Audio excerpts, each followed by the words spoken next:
যে স্টোন চ্যানেলে স্বাগতম। আজকের ফটোশপ টিউটোরিয়ালে দেখাবো কিভাবে কালো কালারকে অন্য যে কোনো কালারে পরিবর্তন করে। এখানে আমরা একজন মডেলকে দেখতে পাচ্ছি, কালো কালারের একটি ওয়ান পিস পরে আছে। এই কালো কালারের ওয়ান পিসটিকে পরিবর্তন করে অন্য যে কোনো কালারে করতে চাই। প্রথমে আমি কুইক সিলেকশন টুল ব্যবহার করে ওয়ান পিসটিকে একটি সেপারেট লেয়ারে আলাদা করব। এরপর নতুন আরেকটা সলিড লেয়ার কালার তৈরি করব।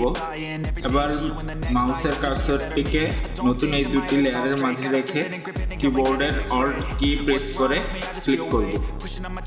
এই সলিড কালারের লেয়ারটি ব্লেন্ড মোড, এরপর নর্মালকে সফট লাইট করে দেব। এখন এই সলিড কালারের লেয়ারটির কালার পরিবর্তন করে খুব সহজে আমরা আগের কালো কালারের ওয়ান পিসটির কালার পরিবর্তন করতে পারবো। এখানে তোমরা দেখতে পাচ্ছ, আমি যখনই সলিড লেয়ারের কালারটি চেঞ্জ করছি, ওয়ান পিসের কালারটিও চেঞ্জ হচ্ছে।